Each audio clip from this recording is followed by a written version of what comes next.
Que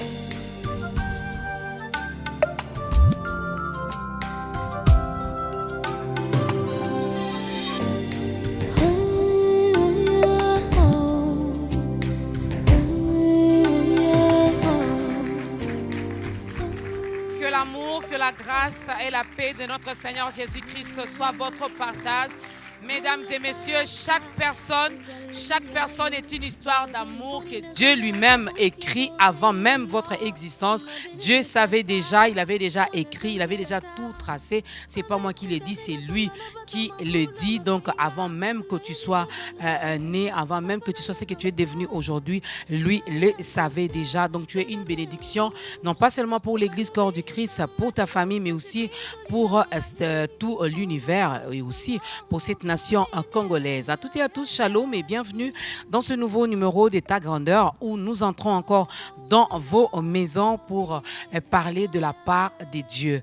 Nous connaissons en partie, nous prophétisons en partie, c'est la Bible qui le dit.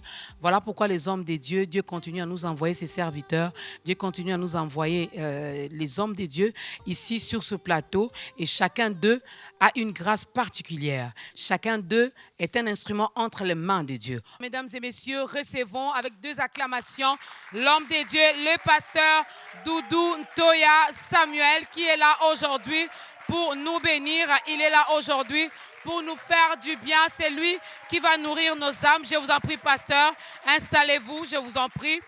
C'est l'homme de Dieu aujourd'hui qui va nous bénir. C'est lui, finalement, qui va nous aider avec cette parole de Dieu, qui est donc une très bonne nourriture. Et nous allons bien manger. Alors, installez-vous aussi confortablement chez vous à la maison pour ne pas louper, pour ne pas rater ce que l'Éternel va déverser en ces lieux. Nous recevons le pasteur Doudou Ntoya Samuel, à qui nous disons shalom. Bienvenue, pasteur. Shalom, Maman Lorcas. Tout va bien? Oui, très bien. Ok, gloire à Dieu. Alors, avant même que j'annonce notre thème d'aujourd'hui, avant même que la chorale nous propose la toute première chanson, nous voulons bien connaître votre grande histoire d'amour avec Jésus. Elle date de quand? Partagez un peu avec nous votre témoignage brièvement. Merci beaucoup. Je voudrais, avec joie et vraiment avec plaisir, partager ce que Jésus-Christ a fait dans ma vie. Je reconnais, c'est précisément dans l'année 97 que je connus le Seigneur. C'était au travers d'une profonde analyse de ma vie. Je écoutais par-ci par-là des prédications, mais je suis rentré en moi-même, je fais l'introspection de tout ce que j'étais et je me suis dit que sans Dieu dans ma vie, rien ne pouvait marcher.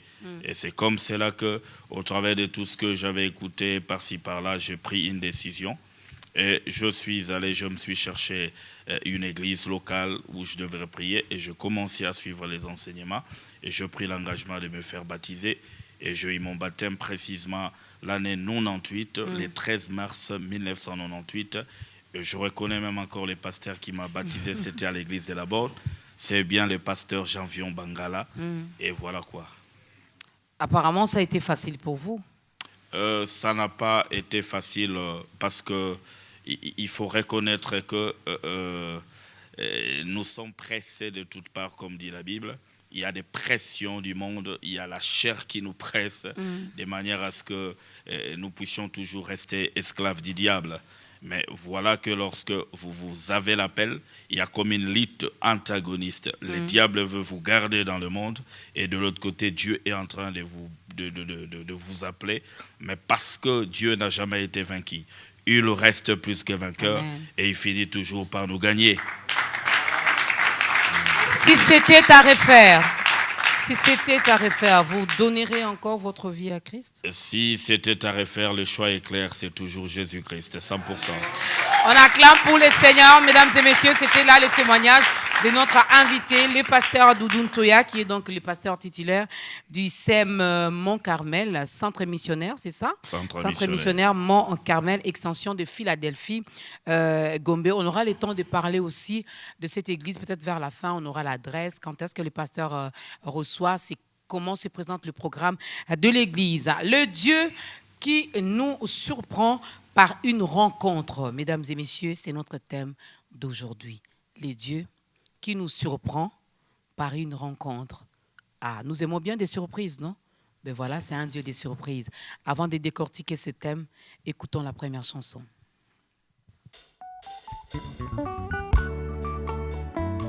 Le Dieu qui s'y prend, nous sommes venus dans ta présence pour que tu puisses nous parler. Yambabi solo le getosa, au centre na ye na motema nanga, liboso na yo, mosantu, motamasumwa ye na motema na ye, liboso na yo mosantu. Solo na ye na ye lelo liboso na yo nzamba lola papa na ye na ye lelo liboso na yo boyo kangola nga yawe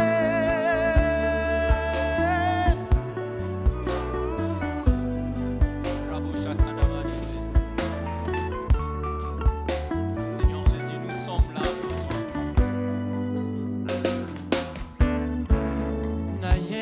Motema nanga liboso na yo mon santé, tu as dit amenez vos fardeaux, je vous donnerai du repos na ye liboso na yo na ye na motema nanga liboso na yo na ye na mikumba nanga liboso na yo na mibonde liboso na yo na mikabio papa liboso na yo nakwe na makolo na yo lokola Marie na Marthe yawe solo na kwe na makolo na yo lokola Marie na Marthe yawe sekwisa lazalo ya la vie na ngayo sekwisa ya lazalo na ngayo na ye lokola Hana na tempelo na Sio na nayoka maloba motema na ngaye kayanga mongongo koloe na ye lokola Hana na tempelo na Sio na nayoka maloba motema na ngai yawe yokanga nazobelela nabelela yo nabelela yo nabelela yo papa nanga atana nuzizila na matima ngengenge nabelela yo nabelela fils de David je t'en supplie Yahweh aie pitié oh papa brise-moi fils de David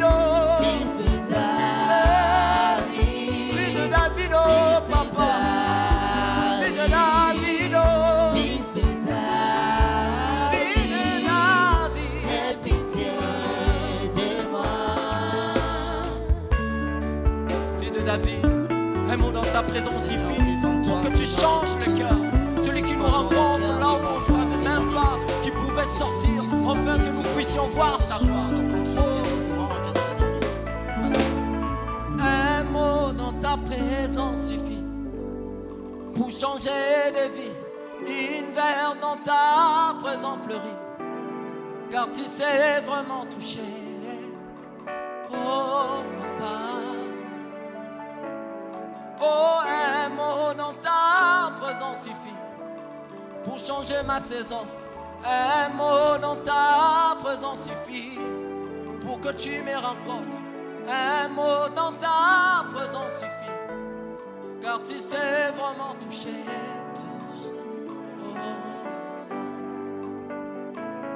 Oh, deux ou trois réunis dans ta présence.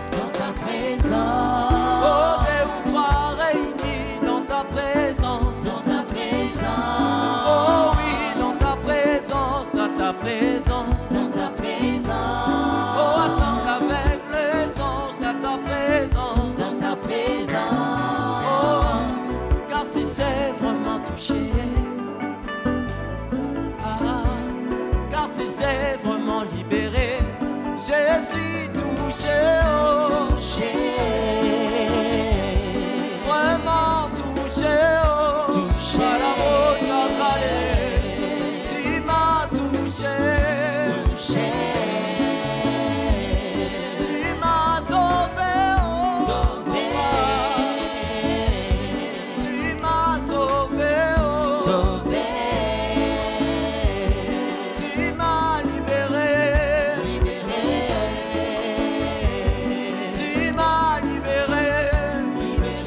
m'as vraiment touché. Tu m'as libéré, tu m'as touché. Alléluia. Tu m'as touché, tu m'as libéré, tu m'as sauvé. Quelqu'un dirait, ben, on parle de qui? On parle de notre Seigneur Jésus-Christ. Il peut également te libérer aujourd'hui. Tu peux également être sauvé par lui aujourd'hui à travers ce programme de ta grandeur. On te donnera l'occasion finalement de l'accepter, de le recevoir, de t'abandonner à lui et de le laisser diriger ta vie comme étant ton Seigneur et ton Sauveur. Nous recevons le pasteur Doudou Ntoya Samuel. Il vient nous parler de ce Dieu qui nous surprend par une rencontre, homme de Dieu. Jusque-là, moi non plus, je ne comprends rien dans ces thèmes. Alors, heureusement que vous êtes là pour nous éclaircir, vous êtes là pour nous apporter des éclaircissements par rapport à ces thèmes. Les dieux qui nous surprend par une rencontre. Pourquoi avoir choisi ce thème?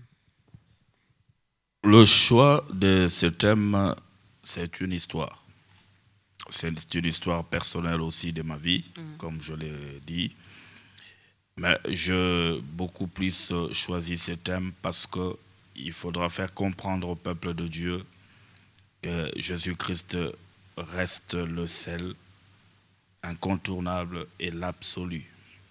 C'est-à-dire on peut avoir rencontré des gens et dont l'impact ne s'affiche pas dans notre vie. Et si jamais on les a rencontrés, peut-être que nous avions été impactés matériellement ou financièrement. Mais lorsque vous rencontrez Jésus, ce n'est pas une partie. C'est toute votre vie qui est impactée. Alors nous parlons si je comprends bien, le Dieu qui nous surprend par une rencontre. On parle de la rencontre de qui? De Jésus? On parle de la rencontre avec Jésus, rencontre avec Dieu. Et en quoi cela est-elle une surprise pour nous? Vous savez, si je parle par rapport à ce thème, je parle de la femme samaritaine. Okay. Lorsque vous lisez cette histoire, vous allez voir que la femme, c'était en décrivant, la femme c'était une prostituée, c'est quelqu'un qui était une femme libre. Qui avait une mauvaise vie. Qui avait une mauvaise vie, une femme qui avait beaucoup d'hommes. En fait, c'était une femme libre, elle pouvait se servir de tous les hommes. Et vous allez constater que la Bible est en train de présenter dans Jean 4, à partir du verset 4, on dit que Jésus est en train de retourner. Mais parce qu'il fallait qu'il passât, il devrait rentrer en Judée. Mais c'est comme s'il avait une obligation. Il devrait encore, avant de retourner en Judée, passer par Samarie. Et c'est là qu'il est arrivé, dans le puits de Jacob, et il était fatigué, il est assis. Et là, on trouve une femme, la femme en question, qui va puiser de l'eau. Et la Bible est en train de notifier que c'était pendant la 6e heure. Mais la 6e heure ici, chez nous, nous disons donc qu'il était 12 heures. Mais comment se fait-il qu'une femme peut venir puiser de l'eau à 12 heures? Généralement, vous êtes une femme. Je crois que vous n'allez pas dire le contraire. Généralement, les travaux ménagers, les activités ménagères se font très tôt le matin. C'est le matin qu'on puise de l'eau. Mais la femme est arrivée à 12 heures.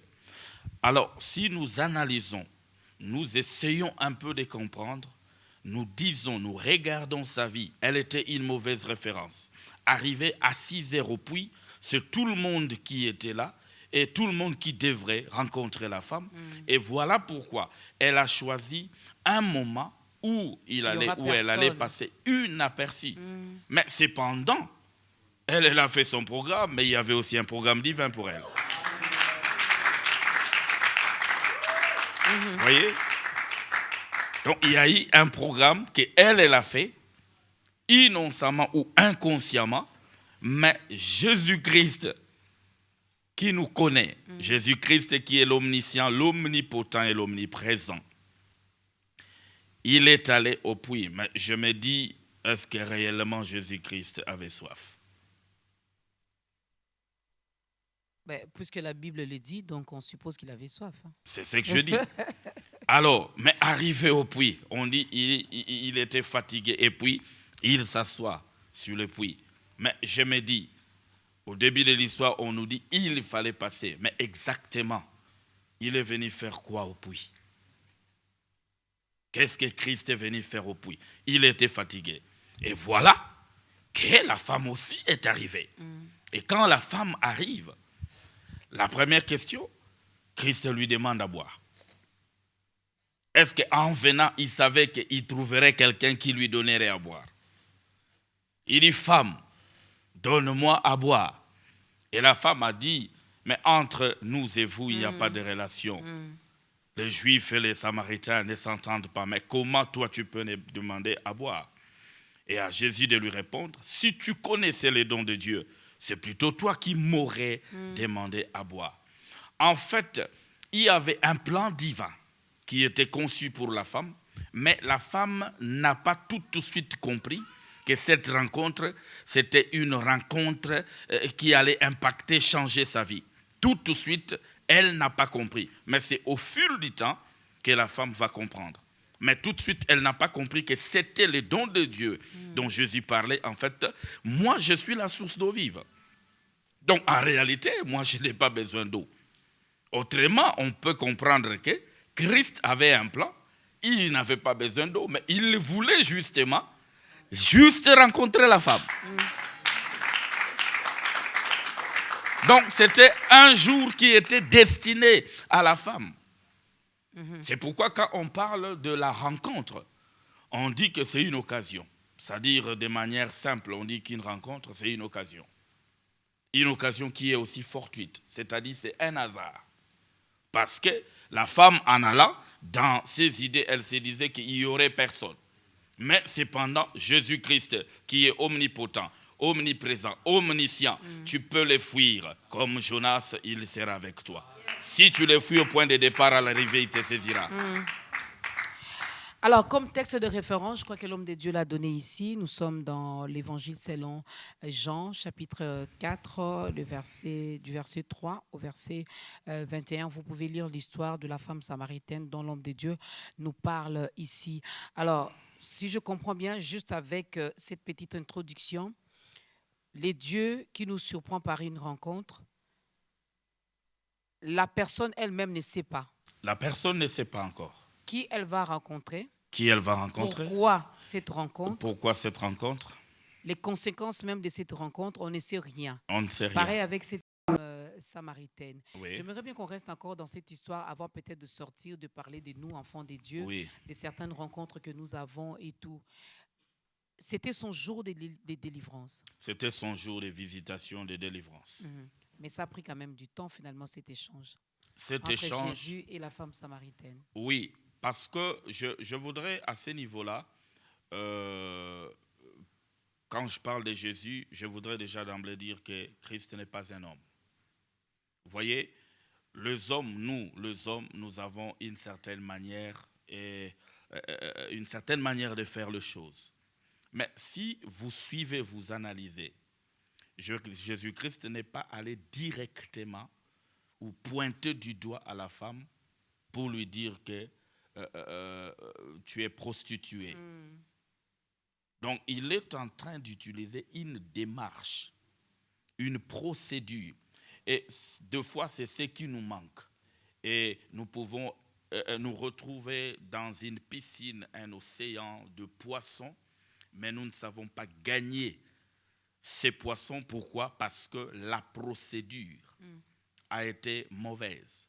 Parce que c'est une femme de mauvaise vie. Donc, allez-y comprendre que pour ne serait-ce qu'engager une causerie, un dialogue, il faudra soit entrer dans sa peau, il faudra la gagner moralement, psychologiquement, pour que, enfin, que vous ayez les dialogues.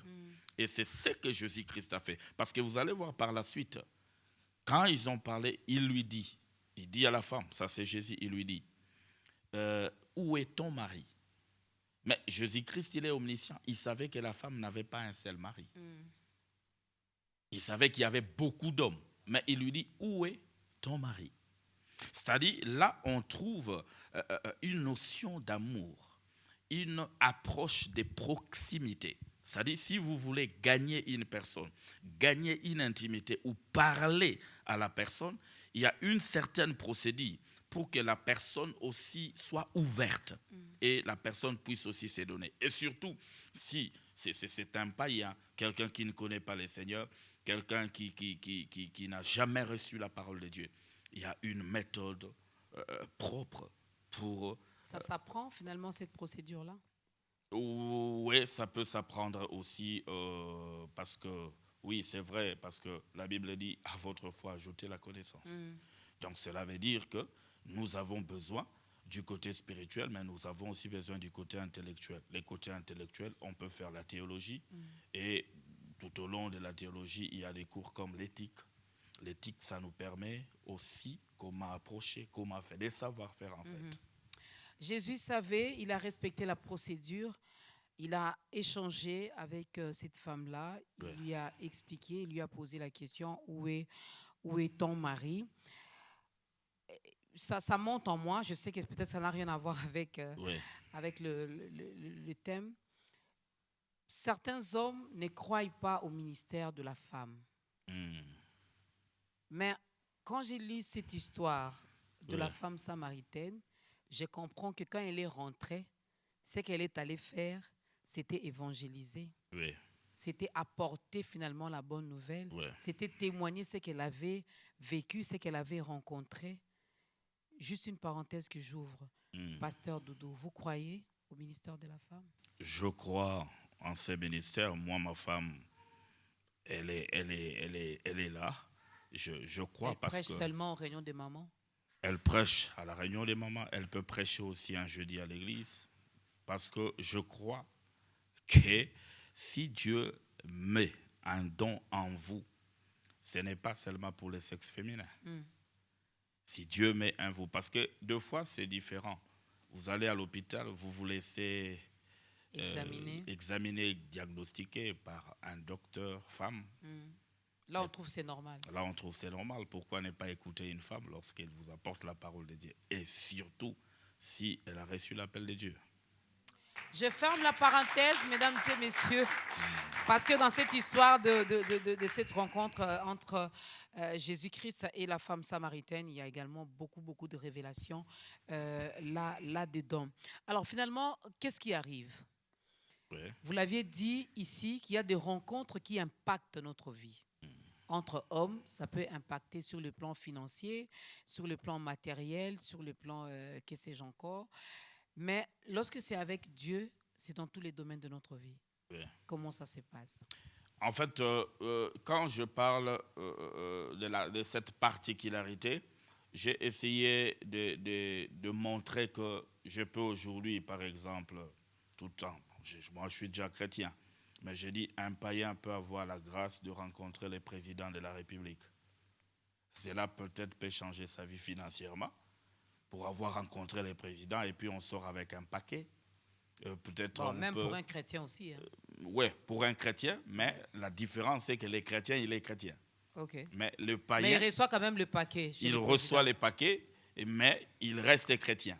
Mais les païens et païens, il reçoit les paquets. Les paquets peuvent influencer sa garde-robe, les paquets peuvent influencer ça, c'est pas moi, ça peut l'influencer sur le plan social, mais ça ne l'influence pas sur le plan spirituel.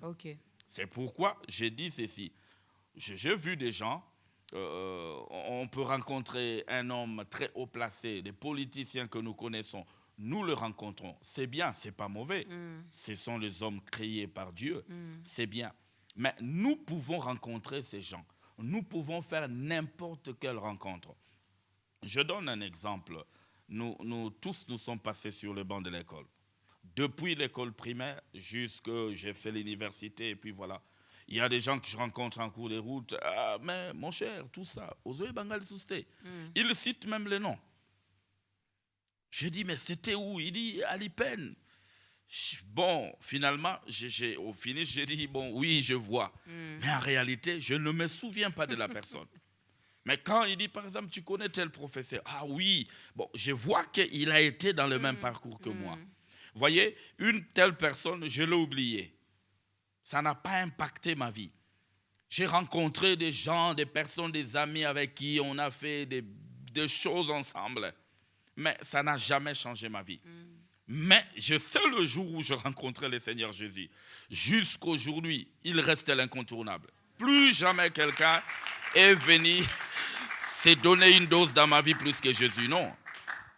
Les mauvaises personnes que nous rencontrons dans notre vie, est-ce le plan de Dieu aussi? Est-ce dans le plan de Dieu aussi? Est-ce lui qui planifie ça? Pas forcément. Je dirais pas forcément. Pourquoi? Il y a certaines personnes, Dieu permet. Ce sont des mauvaises personnes parce que Dieu permet, nous qui avons goûté à la lumière, de rencontrer ces personnes pour que nous puissions les influencer. Mais il y a certaines personnes, je vois par exemple certaines personnes où vous pouvez ne pas être ensemble avec eux. Dieu des fois nous empêche, il dit évite telle personne, ne sois pas avec eux. C'est-à-dire il y a de ce que Dieu a placé sur nos voies, sur nos chemins, parce qu'il a un plan pour que nous puissions les influencer. Donc je dis ce n'est pas forcément. Certaines personnes, c'est Dieu qui les place, mais certaines personnes, on peut aussi se laisser égarer. Soi-même, on se retrouve et puis on est allé dans une voie que Dieu ne vous a pas envoyée. Et voilà, vous êtes parmi les brigands et puis voilà. J'ai posé cette question parce que je me suis référé les 12 apôtres de Jésus. Oui. Où je vois Judas dedans. Vous l'aviez dit, il est le Dieu omniprésent, omniscient. Il connaît tout, il sait tout. Jésus était 100% homme, 100% Dieu. Oui. Sachant que Judas ferait ce qu'il aurait fait là. Pourquoi Dieu a permis cette rencontre? Vous savez, dans une rencontre comme celle de Jésus et Judas, qui faisait partie des 12 apôtres, je dirais que lorsque vous lisez la Bible, il y a ce qu'on appelle, l'histoire qu'on appelle la métanarrative. Cela veut dire simplement ce que Dieu a préparé. Dieu a préparé qu'il y aurait Jésus-Christ qui viendra. Et puis voilà, il va faire ceci, cela. Et c'est toute une histoire préparée pour le rachat de péché. Ça, c'est préparé comme ça. Mais aussi dans cette histoire, Judas, ce n'est pas tout de suite que Judas, c'est une mauvaise personne, bon, et puis voilà. Non. Mais tel que nous sommes, Dieu nous a créés, chacun de nous a ses caractéristiques. Quelqu'un peut être faible par rapport aux femmes. D'autres personnes, leur faiblesse se manifeste par rapport à l'argent. C'est comme cela. Vous allez voir qu'il y a une histoire. On dit par exemple, nous sommes là. Si nous sommes tous des chrétiens, nous irons au ciel. Et si, en sortant d'ici, vous recevez le Seigneur comme Jésus-Christ, et voilà, votre porte du ciel est ouverte. Mais on fait l'appel. L'appel est fait. Mais il y a des gens qui ont endurci les cœurs. Et voilà, on sort. Donc, cela veut dire que tu n'iras pas au paradis. Tu iras en enfer parce que l'appel a été fait. Et toi, tu n'as pas accepté. J'arrive. En fait, quand nous disons que ce n'est pas notre jour, la Bible dit que c'est Dieu qui crée en nous le vouloir et le faire. C'est-à-dire le même Dieu nous rend capables de faire certaines choses. Parce que Judas, en fait, c'est sa nature. C'est sa nature. Vous voyez, c'est pourquoi lorsque nous nous convertissons, nous nous changeons, il y a ce qu'on appelle le métanoïa, la transformation. Et nous devons bien vraiment être sûrs de notre transformation. Mais il y a, quand bien même que cela arrive, il y a des personnes qui acceptent le Seigneur Jésus, mais qui y vont dans les choses de Dieu avec leur faiblesse. Mais avez-vous eu le temps de vous présenter devant un homme de Dieu pour dire, voilà, telle est ma faiblesse. Donc, avec Jésus-Christ, c'est le plan qui a été conçu. Et parmi les plans, nous sommes à 12. Nous disons, par exemple, il y a un qui va faire quoi? Qui va trahir. Mais même le diable ne viendra pas chez n'importe qui. les diables viendra dans un cœur où il trouve qu'il peut facilement entrer. Parce que le même Dieu, dans la Bible, il dit « ne donnez pas accès au diable ». C'est-à-dire, le diable, c'est quelqu'un qui n'a pas l'autorité ou le droit d'entrer n'importe comment dans ta vie. Le diable ne peut entrer dans ta vie que si tu lui ouvres la porte. Et il faut reconnaître que Judas a ouvert la porte. Et le diable s'est servi de lui. Pourquoi? Parce que de nature, c'est quelqu'un qui aimait beaucoup l'argent. Et voilà, le diable ne viendra pas par un autre péché si ce n'est que l'argent. Parce qu'il sait, même si on te demande le plus précieux, mais ce que tu aimes, c'est l'argent. Et tu peux aimer beaucoup l'argent plus que Jésus. Et on viendra par l'argent. On viendra par l'argent, les dieux qui nous surprend par une rencontre. Jésus-Christ a rencontré la femme samaritaine. Sa vie avait changé. Mais qu'est-ce qui fait qu'aujourd'hui, il y en a qui le rencontrent et qui sont restés le même? C'est ce que je dis. C'est-à-dire, lorsque nous rencontrons les Seigneurs, il y a la première étape. La première étape, c'est ça, la conversion. Okay. C'est-à-dire, Paul, dans l'Épître aux Romains, il dit comment? Il dit comment entendrons-nous s'il n'y a pas de prédicateur? C'est-à-dire, il faudrait que la parole de Dieu soit annoncée. Et lorsque la parole est annoncée, c'est cette parole-là qui nous touche, qui nous transforme, qui nous révèle notre état. Vis-à-vis de Jésus, nous disons que non, cette vie, nous ne pouvons plus continuer à cette vie. Et voilà, je reçois, j'accepte Jésus-Christ comme Seigneur et Sauveur. C'est-à-dire, c'est dans l'étape de la conversion où les hommes, les femmes doivent bien se convertir. Parce que si une personne n'a pas réalisé une bonne conversion, c'est-à-dire il se fera toujours attraper. Parce que c'est la bonne conversion qui en fait détermine une bonne vie chrétienne. Ok. Je peux me rattraper pour cette personne-là qui n'a pas fait une bonne conversion. À la longue, la personne peut se rattraper. Cela veut dire comprendre, prendre conscience et aussi reprendre maintenant les choses, je vais dire à zéro. Au fait, les rattrapages, c'est chaque jour de notre vie. J'aime ce qu'un philosophe a dit. Il dit, le jour qui t'apporte une nouvelle vie, réclame en toi un homme nouveau. C'est-à-dire, je le prends dans le sens où chaque jour de ma vie, en tant que chrétien, je dois rechercher le meilleur. Je dois rechercher à ressembler à Christ. Alors, pour une personne qui n'a jamais réalisé une bonne conversion, c'est-à-dire, si Dieu ne nous les montre pas ou ne nous les dit pas, mais la personne, elle ne peut pas tromper sa conscience. La personne, elle sait que moi, même quand je viens chanter ou je viens faire ceci, je suis faux.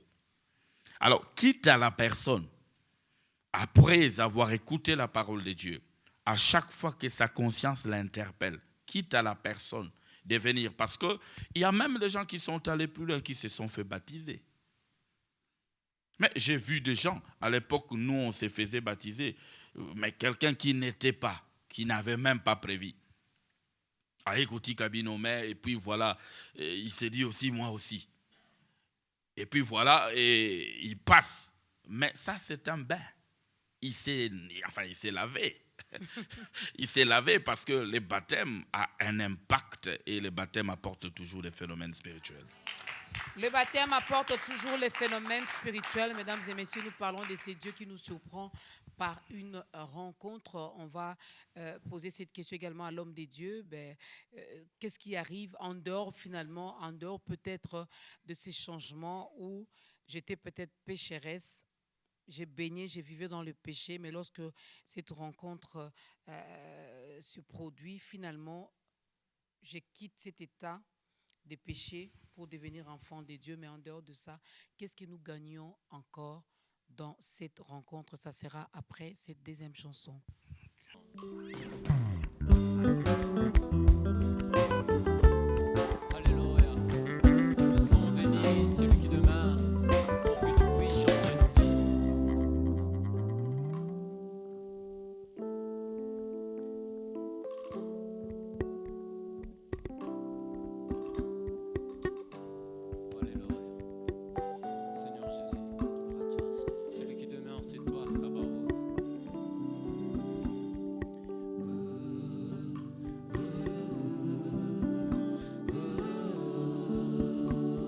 s'appelle Jehovah Jireh.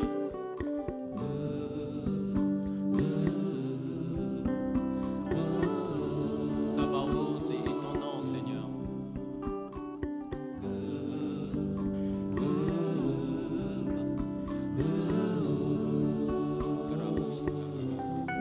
Celui qui t'aimait sous l'abri du Très-Haut repose à l'ombre du Tout-Puissant. C'est lui qui t'aimait sous l'abri du Très-Haut repose à l'ombre du Tout-Puissant. C'est lui qui te délivre du filet de l'oiseleur. Et il tombe à ton côté et dit à ta droite. Puisque t'aimes, Puisque t'aimes, tu seras pas jamais détruit. Comment? Puisque t'aimes, tu seras pas détruit. Tu seras jamais vaincu. Alléluia. Puisque t'aimes, tu seras pas vaincu. Tu seras jamais de laisser. Puisque t'aimes, tu seras pas C'est lui, délaissé. c'est lui. Celui qui te délivre du filet de l'oiseleur. Que mille tombent à ton côté et 10 000 à ta droite. Puisque t'aimes, tu seras pas atteint. Tu seras jamais détruit. Dis-le. Puisque t'aimes, tu seras pas Je détruit. témoigne.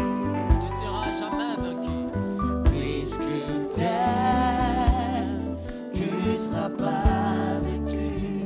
Tu seras jamais de laisser dans ta vie. Puisque t'aimes, tu seras pas délaissé. Seigneur Jésus, ouvre le ciel, celui qui demeure, afin que nous puissions voir les anges qui nous rencontrent, afin que nous soyons sauvés.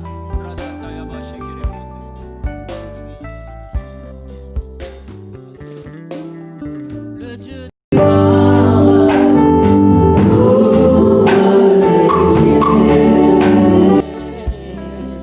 le Dieu puissant, Yahweh. Agis, Seigneur. Oh, le Dieu des gloires, gloire. Ouvrez le ciel. Le Dieu puissant, Agis, Seigneur. Job a dit, et mon Rédempteur se levera les derniers.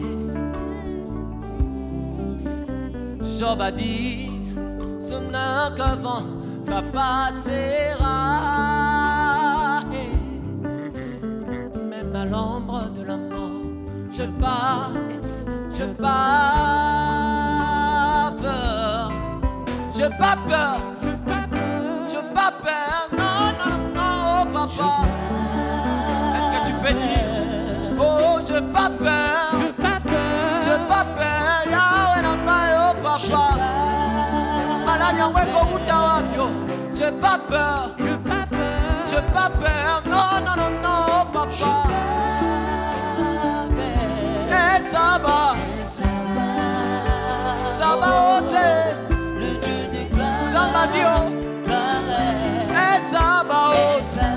Sabaoth, lelele, papa.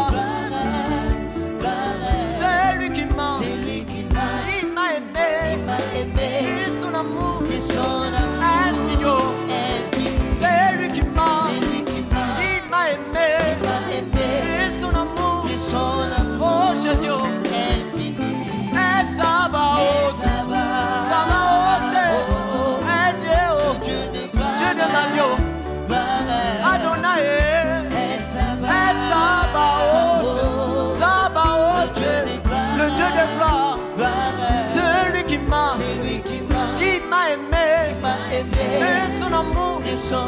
Infinio, c'est lui qui m'a, il m'a aimé, et son amour, infinio. Comment? J'ai pas peur, j'ai pas peur, non, non, non, non, papa. Regarde la roche à cabasser. J'ai pas peur, Yahweh Nanga, oh papa. Oh, j'ai pas peur, Boye Soyaza, Koloé.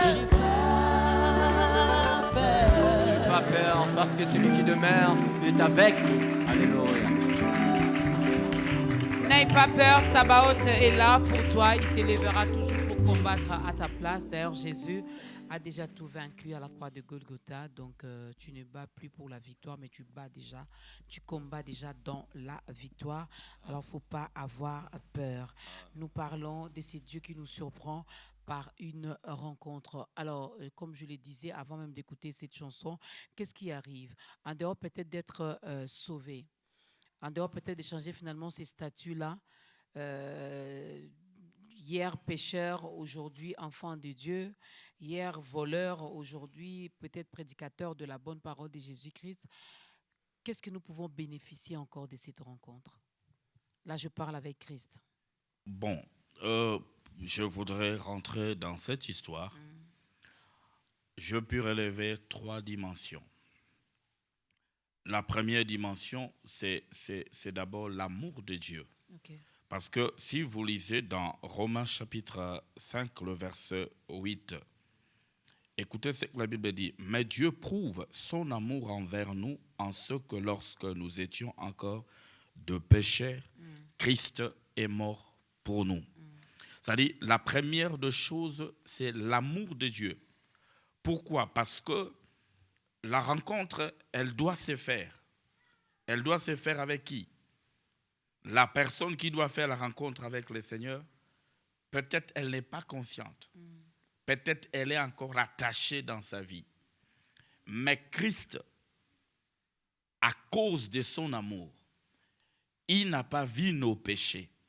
Et ici, la Bible est en train de dire, Dieu a prouvé déjà cet amour lorsque nous étions encore pécheurs. Là, je voudrais dire quelque chose. Vous voyez, il se passe un mystère entre la nuit et le jour. Un jour à 24 heures. Mais lorsque nous entamons un deuxième jour, nous sommes lundi, il est 0 heure et puis voilà 24 heures. C'est-à-dire, nous devons maintenant nous transférer dans un autre jour, n'est-ce pas? Qu'est-ce qui se passe? Il va faire 0 heure, 1 heure. Mais nous gardons toujours le même climat. Mais cependant, nous sommes dans un autre jour. Il fait nuit. Quand il est 1 heure, nous sommes déjà mardi, mais il continue à faire noir. C'est un peu ça le mystère de l'amour de Dieu. C'est un peu de l'autre côté, quelqu'un est dans sa pagaille, il est perdu, mais cependant l'amour de Dieu est à sa quête. Pendant que lui ne sait pas. Vous voyez, pendant que la personne ne sait pas. Mais dans les plans de Dieu, c'est comme il est déjà shifté spirituellement dans une autre dimension, dans un autre état. Mais qu'est-ce qu'il reste? Il reste maintenant la rencontre. Et quand je parle de la rencontre, je ne parle pas seulement une rencontre physique avec Jésus, parce que Christ est esprit. Vous voyez? Mais je parle d'une rencontre dans le sens que lorsque nous rencontrons Jésus dans notre vie, nous expérimentons un amour qu'on n'a jamais expérimenté auprès des hommes. Les hommes peuvent nous aider ou nous aimer, mais à la limite, ils sont fatigués. C'est pourquoi vous voyez Jésus-Christ dans la Bible. On évoque quelqu'un venu voir Jésus, mais finalement, combien de fois doit-on pardonner? Et Christ a dit quoi? Vous allez pardonner 77 fois 70, c'est déjà beaucoup. Comme pour dire qu'à chaque fois vous en avez l'occasion, pardonnez. C'est-à-dire, l'amour de Dieu, c'est plus qu'un fleuve, c'est plus qu'un océan, n'a pas de limite. L'amour de Dieu ramasse. L'amour de Dieu peut te suivre où que tu sois. dans tes décombres, dans tes débris, l'amour de Dieu est à ta recherche. C'est un peu cette femme. L'amour de Dieu était à sa recherche. Et c'est ça, lorsque on rencontre le vrai amour, on est transformé. Parce que lorsque l'amour de Dieu vous saisit, et vous expérimentez aussi cet amour. C'est pourquoi la Bible dit tel qu'il est, tel que nous sommes. Amen. Et la deuxième des choses, c'est quoi? La deuxième des choses, c'est en fait la grâce de Dieu. Parce que, par définition, nous disons que la grâce de Dieu, c'est une faveur imméritée. Qu'est-ce que cette femme a mérité? N'a rien mérité. Cette femme n'a rien mérité. L'amour de Dieu et la grâce de Dieu. Voilà pourquoi lorsque vous allez dans 1 Corinthiens chapitre 15, le verset 10, Paul est en train de dire, « Je suis ce que je suis, et je le suis par la grâce de Dieu. » Et il dit que la grâce de Dieu n'a pas été vaine dans ma vie. Donc, lorsque la grâce de Dieu nous saisit, elle n'a jamais été vaine. Elle n'arrive jamais en vain dans ta vie.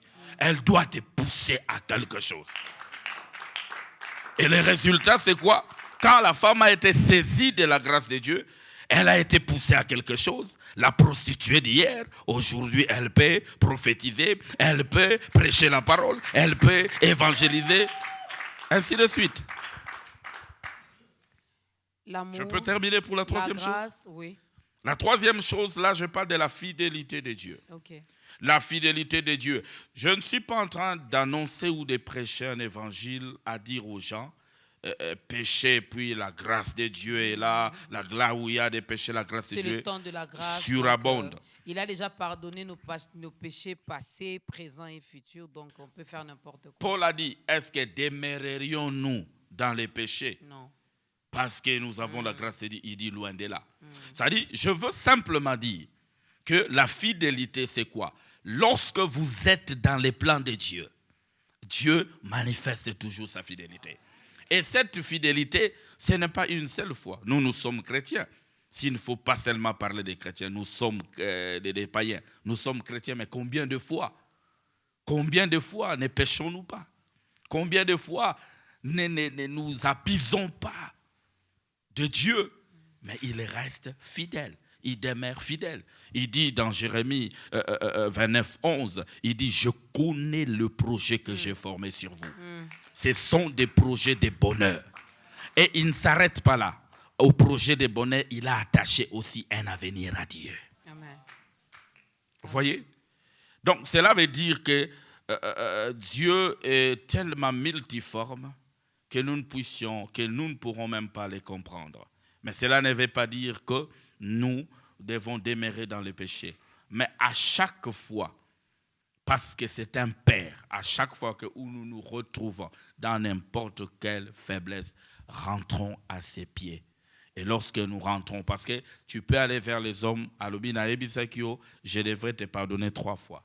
4e fois, c'est fini, il te chasse pour des bons. Mais il dit, venez, un homme qui dit dans Matthieu 11, 28, venez à moi, vous tous qui êtes fatigués, je vous donnerai du repos. Est-ce que vous pouvez essayer un peu de quantifier, s'il faut parler en termes de remorques de cargaisons d'hommes, de femmes qui ont des problèmes et qui doivent arriver vers lui? Et comment est-ce qu'il peut donner des solutions? Il est Dieu.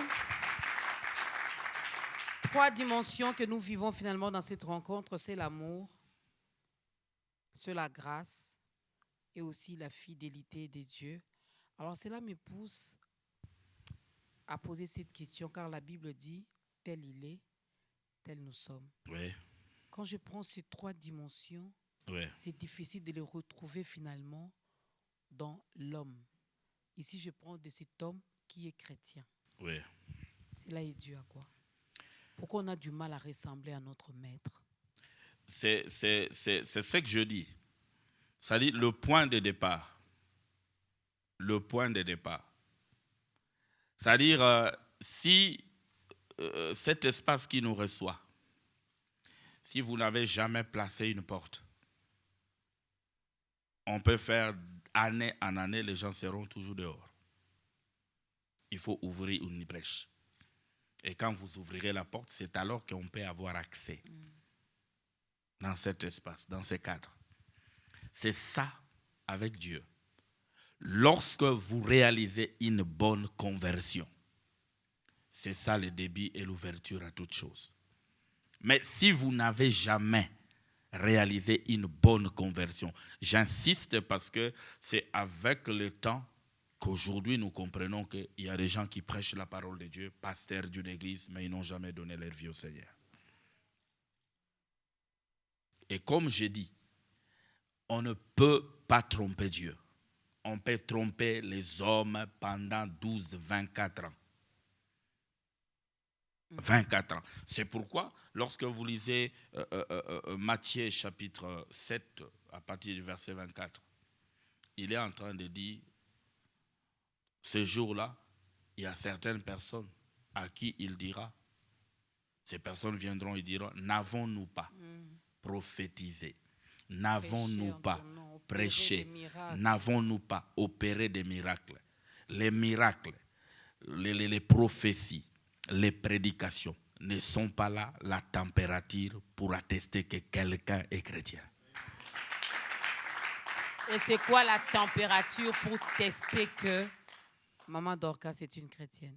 La température, il faudrait que Maman Dorcas, un jour, elle aille à accepter Jésus-Christ dans sa vie comme Seigneur et Sauveur. C'est la température. Parce que lorsque vous l'acceptez comme Seigneur et Sauveur, il y aura des conséquences. Les conséquences, c'est quoi? Vous allez manifester. Okay. C'est comme cela que nous manifestons le fruit du Saint-Esprit. Nous avons l'amour, nous avons la joie, nous pouvons pardonner. Tout ça, c'est la conséquence. Tout ça, c'est la conséquence, l'amour, la grâce et aussi la fidélité. Mais j'aimerais bien plus que Pasteur Doudou, nous ne vivons pas au ciel. Nous sommes ici sur la terre, précisément en République démocratique du Congo. Je vais encore plus loin à Kinshasa. Oui. Alors, il y a également... Il faut ajouter où le Seigneur est prêché de manière extraordinaire. Magnifique.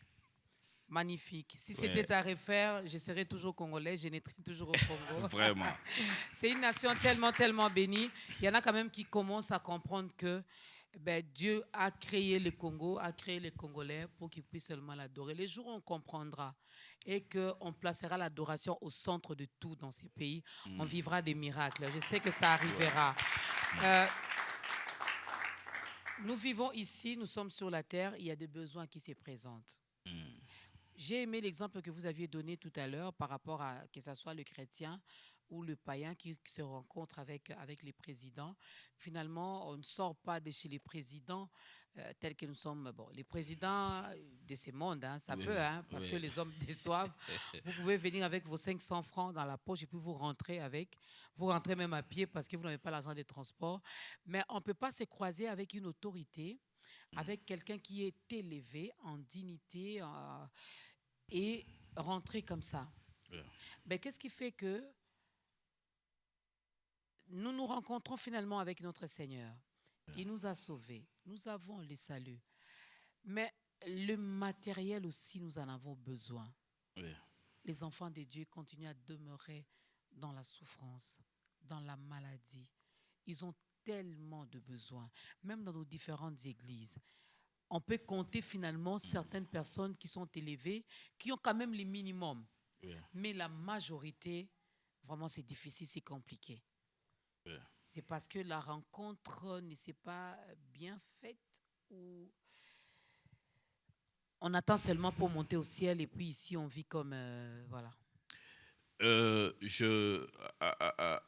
À cette question, je voudrais d'abord dire ceci.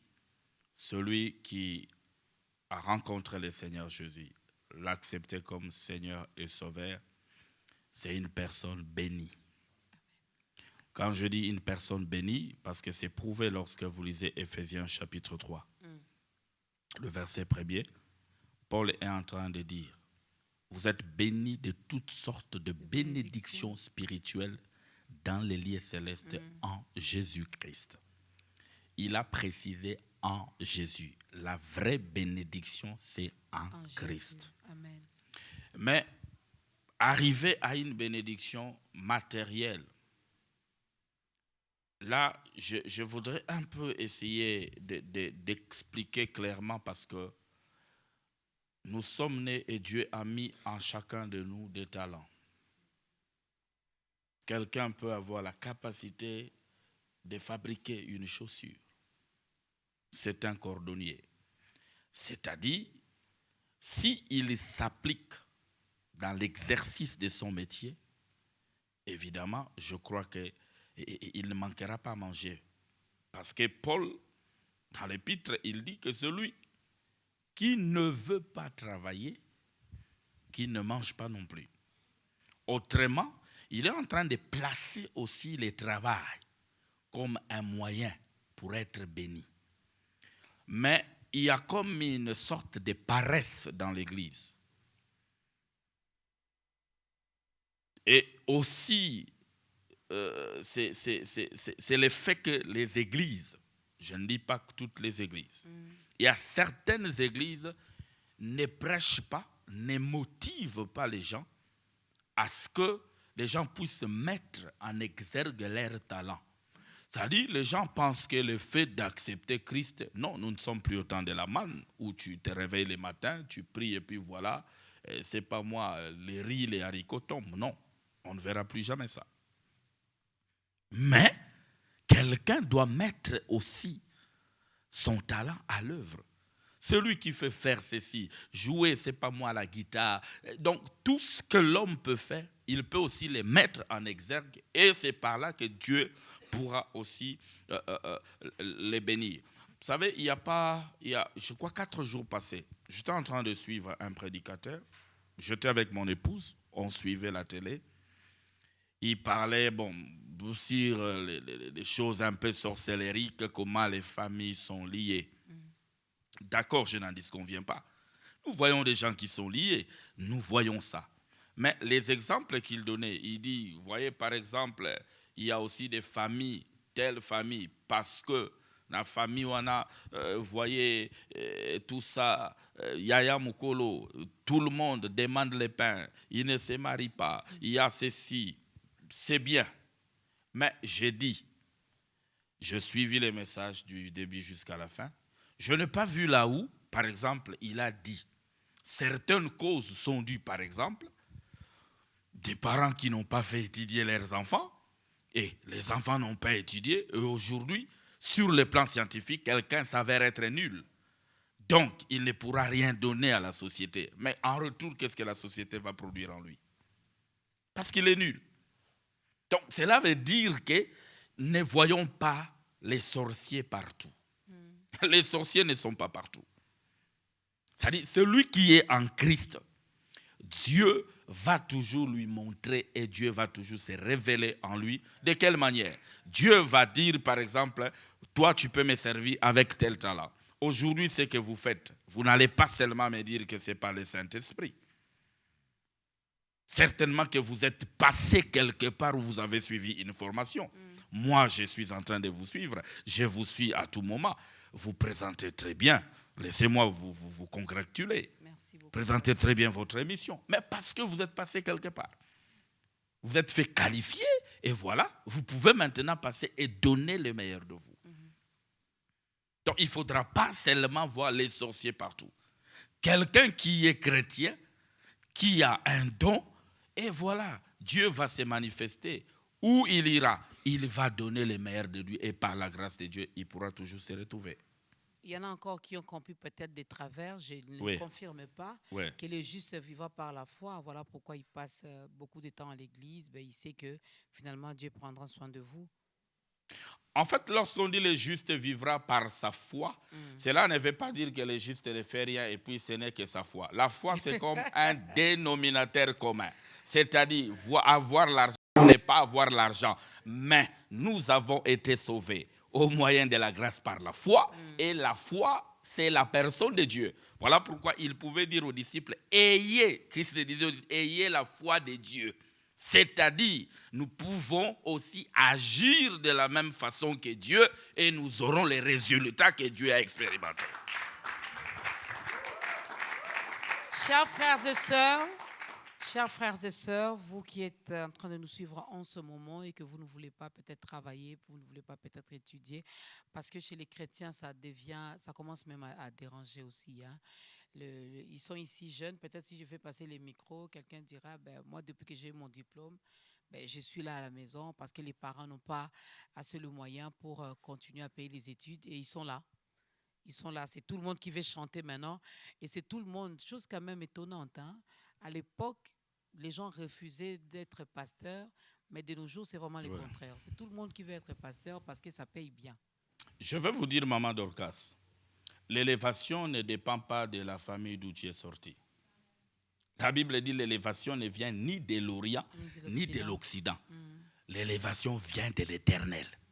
Donc, cela veut dire, un enfant, bon oui, tu as grandi, diplômé aujourd'hui, mais si tu as Christ en toi, les parents peuvent ne pas avoir étudié. Mais si tu as le Seigneur, tu es sérieux, tu es fidèle. Parce que le problème, nous voyons les gens dire que je sers Dieu. Mais ils n'ont jamais été consacrés, ils n'ont jamais été fidèles dans le service de Dieu. Celui qui est dans les services de Dieu, celui qui est fidèle, Dieu se manifeste. Et la Bible dit, il n'est pas injuste pour oublier le travail des saints.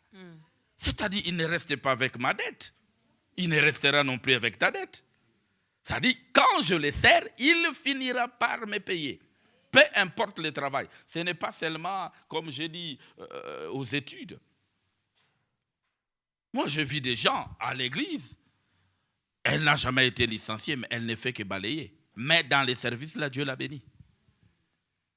C'est-à-dire, les parents peuvent avoir été pauvres, mais ça, c'est leur parcours. Mais moi, j'ai un autre parcours. J'ai rencontré Jésus. J'ai rencontré celui qui a la vie. La femme l'a rencontré. Elle a dit, est-ce que toi, tu veux dire que tu es plus grand que le puits de Jacob? Il dit, mais femme, c'est comme pour dire, qu'est-ce que tu racontes? Depuis que tu as été dans le puits de Jacob, qu'est-ce que cela a apporté dans ta vie? Mais j'ai dit à moi, ici, il dit des fleuves. Mais ça, c'est un mystère. C'est-à-dire une personne qui te parle, qui n'a pas de millions sur place, qui n'a pas quelque chose de visible. Mais il te dit qu'ici, ce sont des fleuves d'eau vive qui y couleront et qui sortiront. Cela veut dire que Jésus suffit pour que ta vie change. Que ça soit dans la conduite, que ça soit financièrement, en tout. Mais il faudra le servir avec fidélité. Servez-les avec fidélité, servez-les par rapport à la grâce ou au don qu'il a placé en vous. C'est-à-dire, il faudra, c'est comme je dis, voyez, lorsque nous conduisons, pourquoi on a mis des séparateurs? Les séparateurs, pourquoi on les a mis? C'est pour nous signaler que quand tu descends, tu dois être dans cette bande.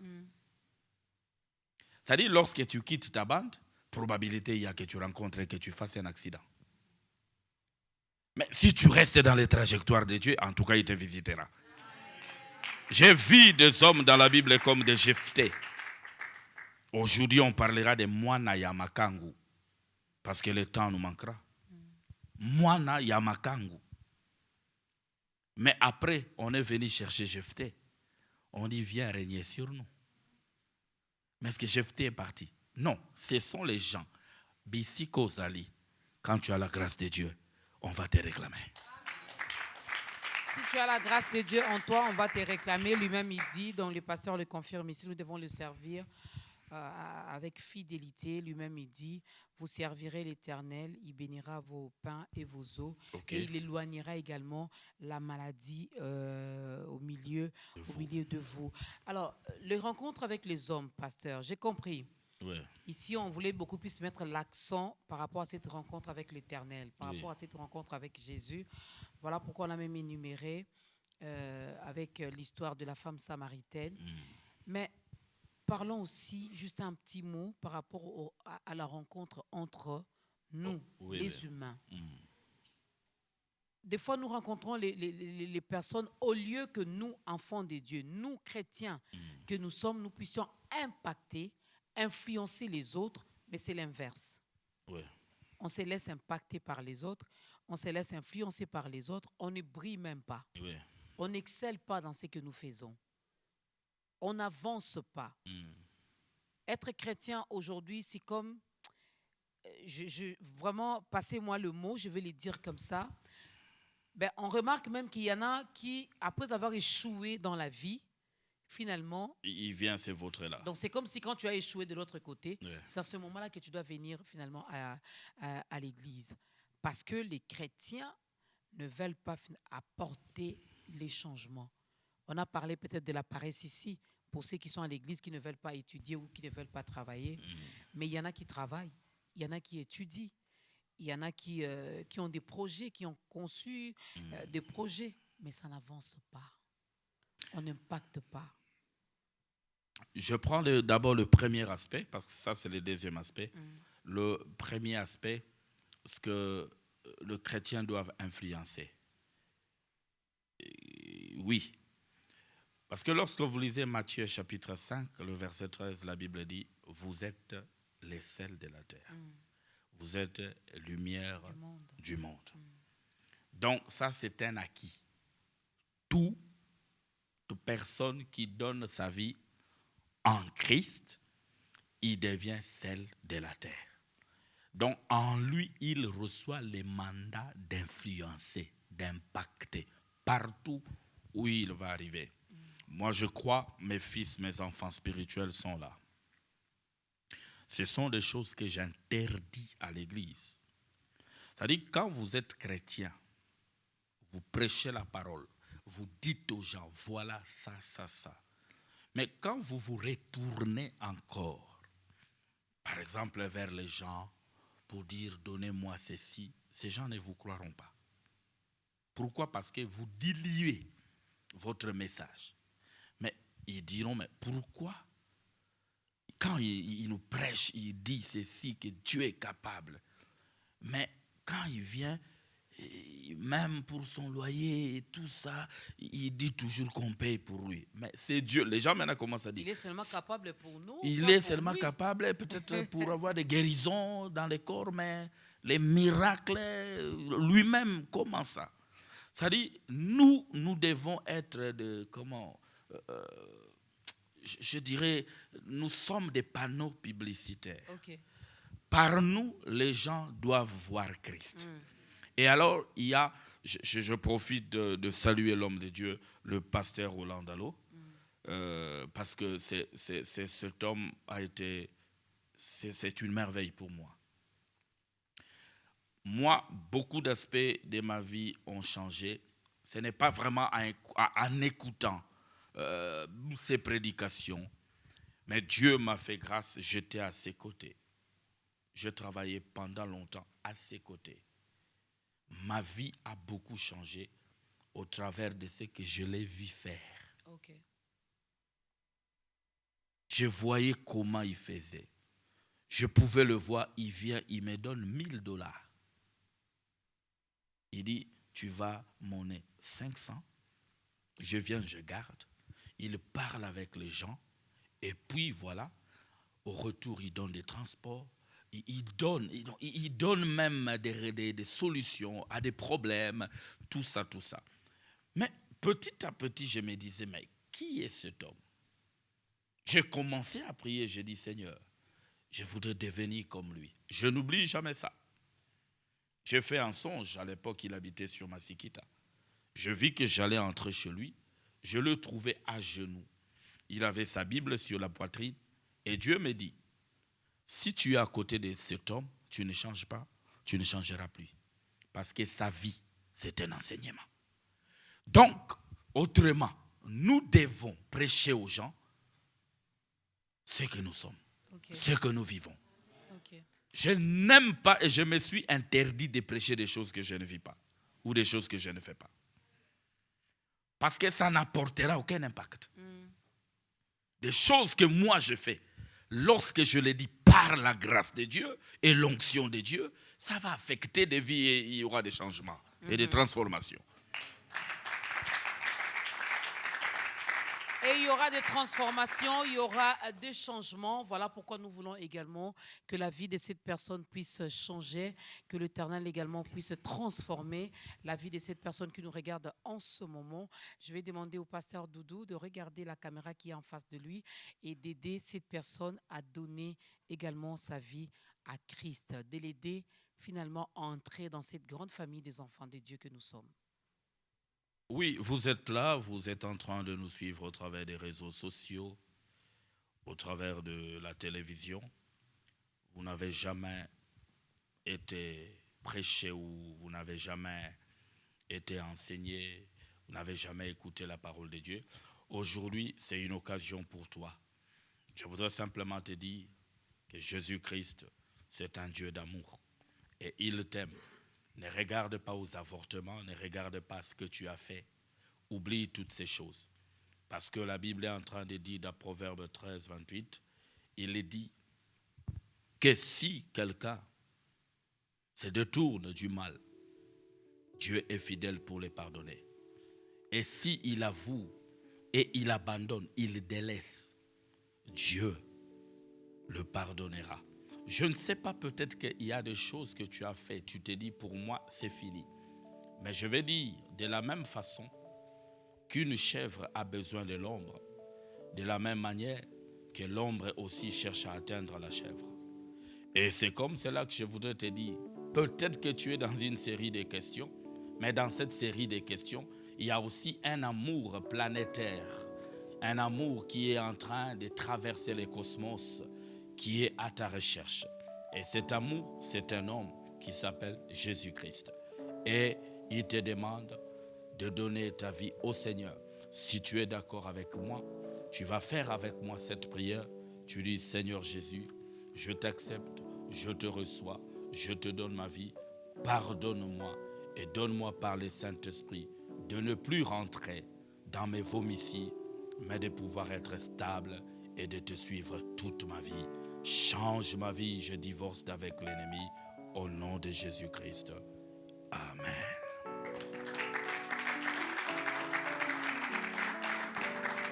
Bienvenue dans la grande famille des enfants de Dieu. Il y a de la place pour tout le monde. Tu viens de prendre une très bonne décision.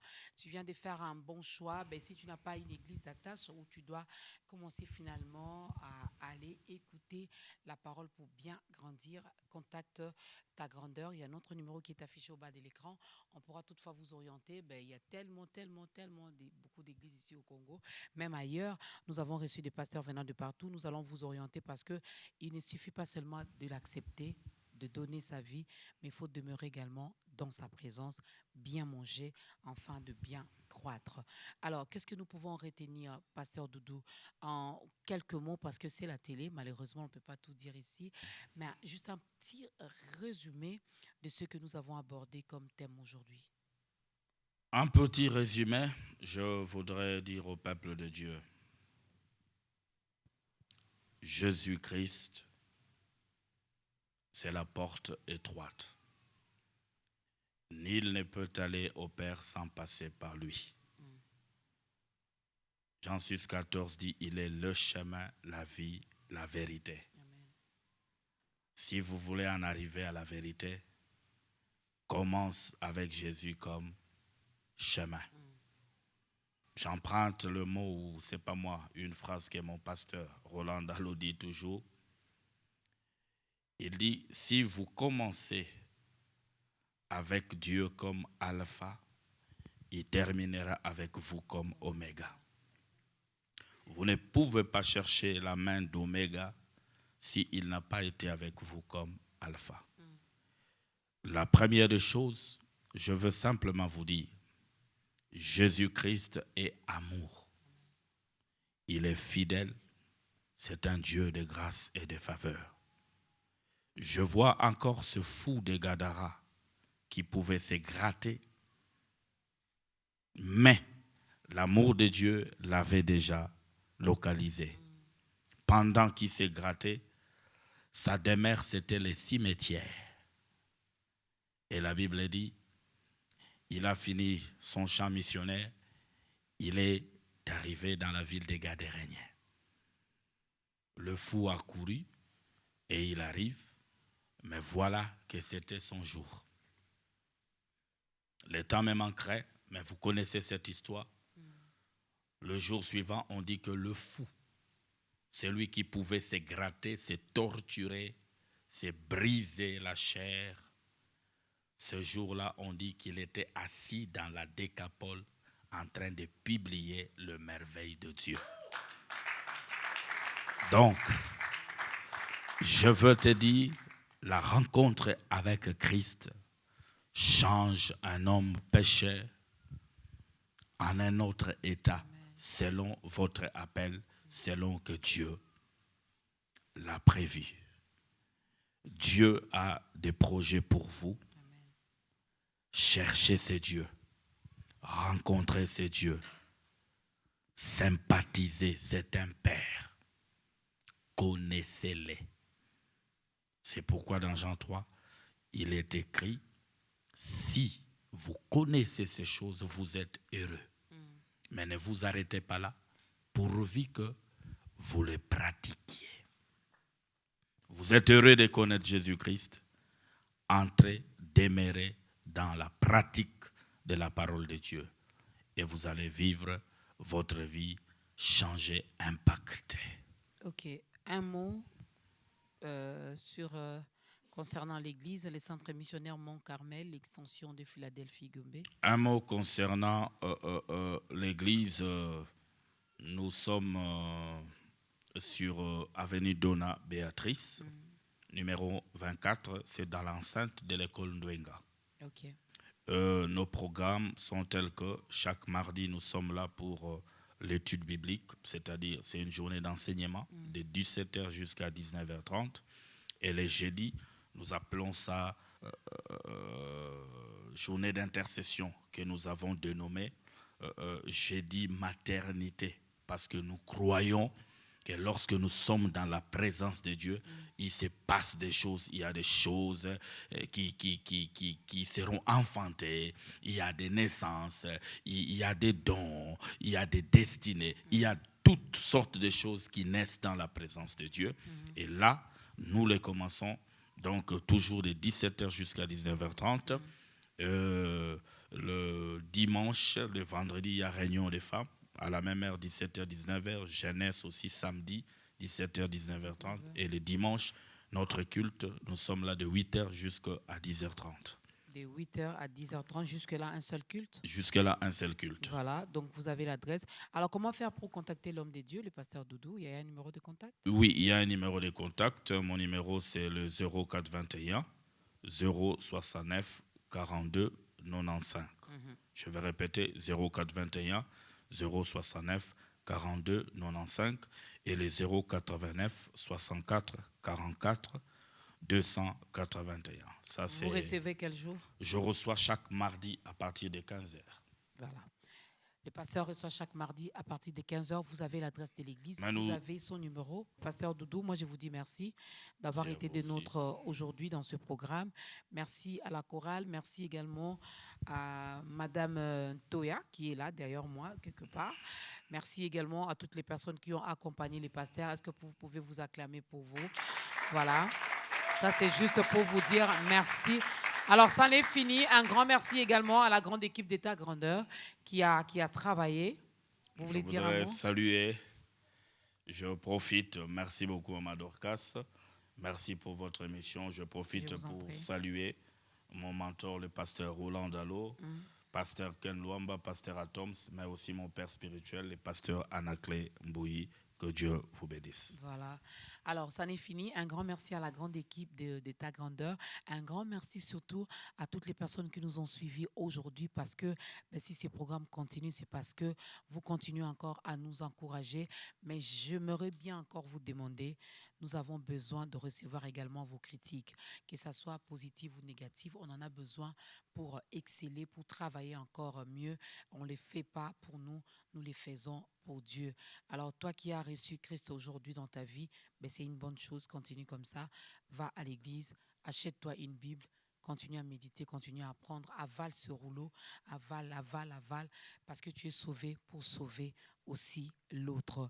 Merci beaucoup, pasteur. Nous allons nous lever. Vous allez nous aider à clôturer ce moment avec une courte prière. Mesdames et messieurs, c'était le pasteur Doudoune Toya Samuel qui était donc notre invité. Fini pour aujourd'hui. Que Dieu vous bénisse. Nous allons prier. Père, au nom de Jésus, nous te sommes reconnaissants, nous te bénissons. Merci pour ce qu'a été ces moments. Nous croyons, Seigneur mon Dieu, mon roi, à l'efficacité de ta parole et nous croyons aussi au travail du Saint-Esprit. Et nous prions au Saint-Esprit de glorifier Jésus.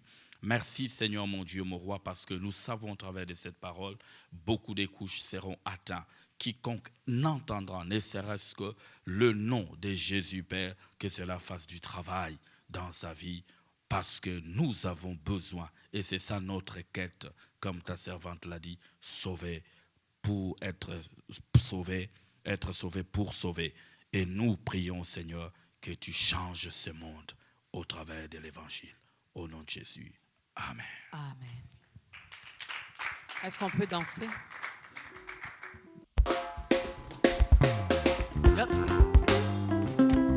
Est-ce que kotota tola Yesu aza mozindo tobeti maboko parce que Yesu nde mozindo ya basa.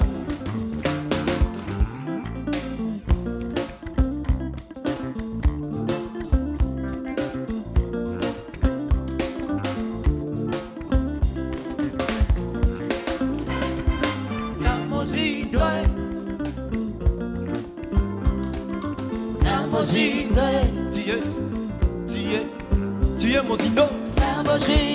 Yesu aza mozindo. Mozindo. Bolingwa Yesu eza mozindo. Tu es tellement mozindo. Yesu nanga ya. Tu es tellement mozindo.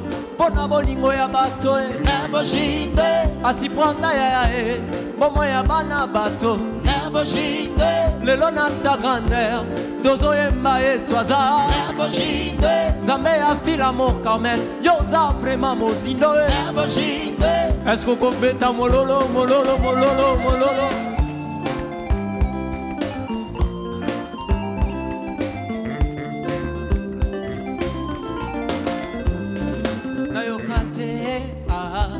namona teo nakoyonga teo nakomona teo itan miyama tantati Seigneur oh itan miyama tantati Seigneur Nzambe monene il s'est dépouillé oh pour me sauver Nzambe monene andima c'était pour me sauver oh sur la croix il a donné sa vie pour me sauver. Yango na lobi abonga na mololo.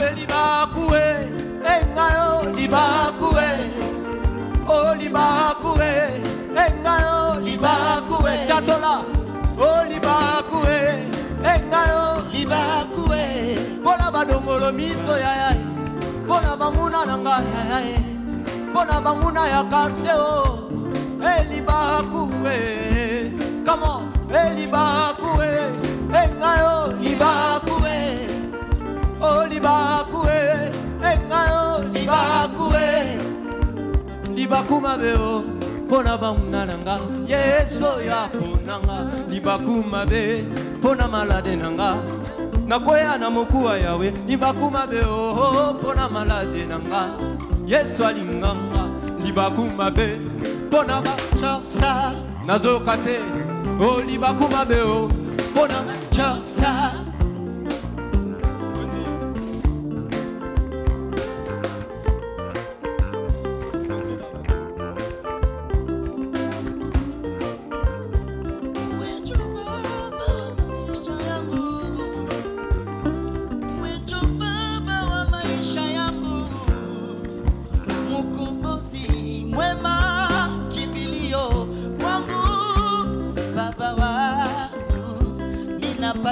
Ni wewe